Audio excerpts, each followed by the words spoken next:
Nature Mantra BP sugar thyroid reversal nature మంత్రతో సాధ్యం. Sir మీ career విషయానికి వస్తే ఇండస్ట్రీలో టాప్ డైరెక్టర్లతో పనిచేశారు, టాప్ హీరోలతో పనిచేశారు.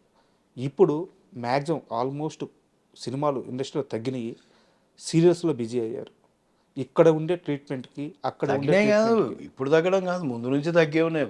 నాకు ఎప్పుడు నేను ముందు ఇప్పుడు ఈవెన్ ఛత్రపతి సినిమా చేసిన తర్వాత కూడా నేను స్రవంతి అనే సీరియల్ చేసిన జెమినీకి. అవును, బాగా సక్సెస్ఫుల్ అయిన సీరియల్.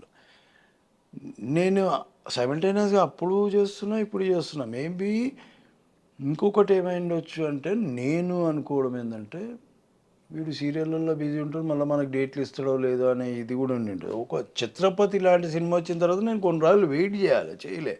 ఎందుకంటే నా పొజిషన్ అది కాదు, వెయిట్ చేసే పొజిషన్ కాదు.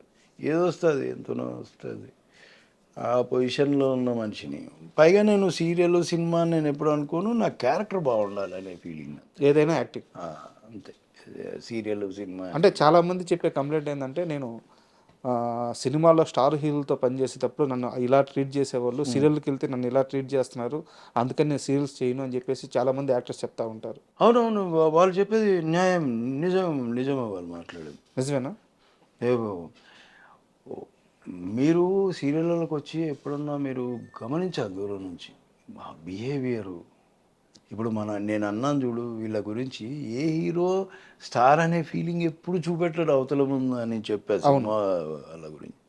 కానీ ఇక్కడ అట్లా లేదు. సీరియల్స్లో ఇక్కడ వాడు ఒకటో రెండో చేసింటాడు సీరియల్ అంతే. అసలు వాడి యాటిట్యూడ్, వాడి నడకలో, వాడి ఫేస్లో తెలిసిపోతుంది మనకి. పొట్ట కోస్తే ఒక్క 2 లైన్లు చెప్పలేడు వాడు ప్రాంప్టింగ్ లేకుండా.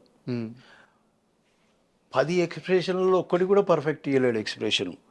వాళ్ళందరినీ హీరోలను చేసి తీసుకొచ్చి పెట్టిడా, ఆ భాష ఈ భాషలో తీసుకొచ్చి పెట్టి వాళ్ళకి ఏం తెలుస్తుంది వాళ్ళకి. కొందరు నేను సీనియర్ యాక్టర్లను చూసినా సీరియల్ చేస్తున్నారు. వాళ్ళకు ఇప్పుడు నేను అనేది ఏంటంటే, ఇప్పుడు వాళ్ళకి రెస్పెక్ట్ ఇవ్వాలి. మనం ఎన్నో సినిమాలు చేసి వచ్చి నువ్వు అసలు సినిమా గడప కూడా దొక్కలే నువ్వు. వాళ్ళు అట్లాంటిది 200-300 సినిమాలు చేసి వచ్చిన వాళ్ళు కదా. అది మనం చిన్నప్పటి నుంచి చూస్తున్నాం వాళ్ళకు కూడా నువ్వు రెస్పెక్ట్ చేయకపోతే ఎట్లా?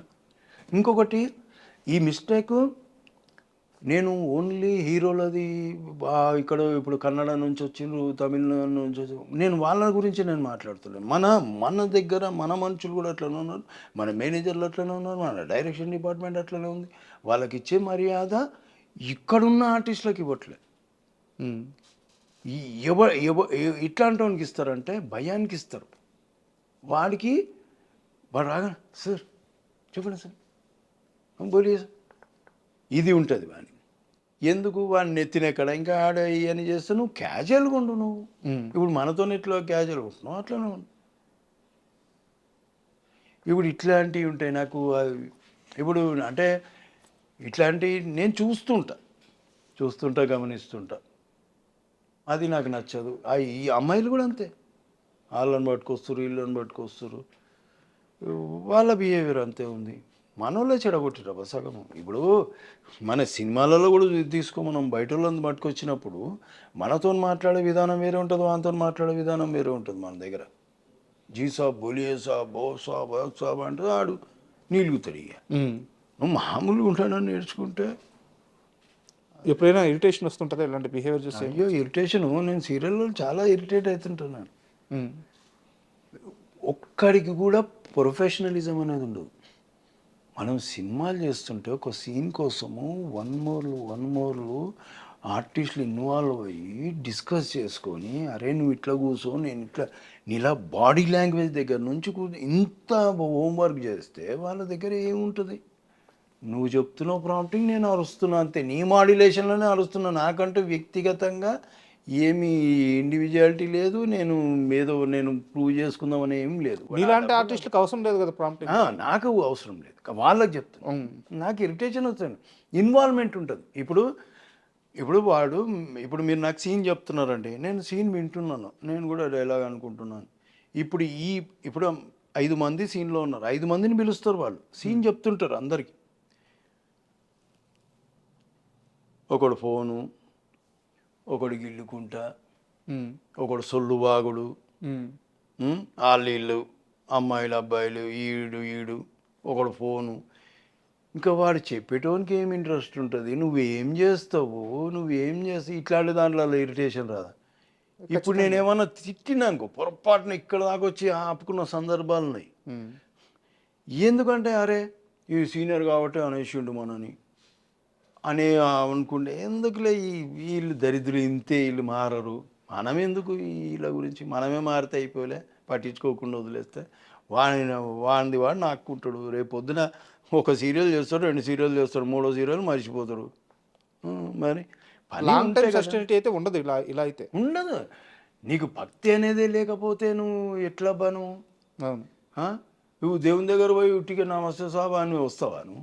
అరే జర దేవుని దగ్గర పోయి మనస్ఫూర్తిగా దండం పెట్టుకొని పోతే మనస్ఫూర్తిగా ఆయన కూడా కొద్దిగా సంతోషం అనిపించాలి. వీడు ఎందుకు వచ్చిండ్రా నాయన ఉట్టి కొబ్బరికాయ ఒట్టిపోతాడని ఆయన ఫీలింగ్ ఎందుకు చెప్పారు? సీరియల్స్ ఇంత దారుణంగా ఉన్నాయి. అరే చూస్తే తెలుస్తుందబ్బా, ఒక్కొక్కరిని కొట్టబుద్ది నాకు ఇరిటేషన్. ఒక్కోసారి సెట్లోంచి వెళ్ళిపోతున్నాను తెలుసా, నాకు నచ్చక సెట్లోంచి వెళ్ళిపోతున్నాను. ఏం చెప్పను ఎవరికి. పొట్ట కోస్తే ఒక 2 ముక్కలు, ఈవెన్ మన తెలుగు వాళ్ళు కూడా సేమ్ 2 లైన్లు ప్రాంప్టింగ్ లేకుండా చెప్పలేరు. క్యూ డైలాగ్ ప్రాంప్టర్ చెప్పాలండి నాకు, మీకు క్యూ డైలాగ్ కూడా ప్రాంప్టర్ ఎట్లా చెప్పారు? జస్ట్ 1 వర్డ్ కదా, క్యూ 1 వర్డ్. అవును. అక్కడి నుంచి ఇక్కడ రారా అని, అది కూడా అక్కడి నుంచి ఇక్కడ రారా అని వాడు స్టార్ట్ చేస్తే వీడు స్టార్ట్ చేస్తాడు. ఇంకేం భక్తి ఉంది, ఏం నేర్చుకుంటా అంటే నీకు పైసలు వచ్చినాయి సార్, నా పైసలు నాకు వస్తున్నాయి, బస్ కథం. నా స్టైల్ నేను కొడుతున్నా, నా మేకప్ నేను మంచిగా కనిపిస్తున్నానా లేదా స్క్రీన్ మీద, నేను మంచి బట్టలు కట్టుకున్నాను లేదు, ఇది తప్ప భక్తి అనేది లేనేలేదు. మనోళ్ళకి లేదు, బయట వాళ్ళకి లేదు. ఇది చాలా భయంకరమైన నిజాలు. సీరియళ్ళల్లో ఉన్న అసంతృప్తి ఏదైనా ఇట్లాంటి మీరు చూస్తే తెలుస్తుంది. ఇప్పుడు నేను చెప్తే కాదు, చూస్తే మేబీ నాకంటే ఎక్కువ నోటీస్ చేయొచ్చు మీరు. నేను ఒక్కోసారి వేరే పనులు ఉండి నేను అంత నోటీస్ చేయనేమో అట్లా. అందుకని నేను వీళ్ళతో కూర్చొని వెళ్ళిపోతా, ఉంటే రూమ్లో కూర్చుంటా, లేదంటే పోయి కార్లో కూర్చుంటా. ఇట్లాంటివి ఉన్నాయి. సీరియల్స్ ప్రస్తావన వచ్చింది కాబట్టి ఒక క్వశ్చన్. కీర్తి భట్ మీ కూతురు, అవునవును. ఇప్పుడు ఎలా ఉంది రిలేషన్? ఇప్పుడు నాకు ఆమె ఫోన్ చేయక చాలా రోజులు అయింది. మొన్న మధ్యలో నాకు చిత్రమందిలో కలిసింది, ఓ 2-3 రోజులు పక్క సెట్లో ఆమెది నేను మాట్లాడుకొని ఇంతే. దాని తర్వాత మళ్ళీ ఏదో తర్వాత నుంచి ఇంకా ఫోన్లు ఏం లేవు. నేను అప్పుడే ఏదో ఇంటర్వ్యూ వచ్చింది, నేనేదో నెగిటివ్గా చెప్పినా నేను ఆ పిల్ల గురించి అని ఏదో క్వశ్చన్ చేసింది. లేదమ్మా నేను ఒకసారి ఫోన్ చేసి అడిగిందా? ఫోన్ చేసింది. చూస్తాగంటే అందులో ఏం తప్పు లేదు. నేను వేరే వాడికి ఇందులో ఏమైనా తప్పుగా నేను కీర్తి గురించి చెప్పినట్టు అనిపిస్తుంది.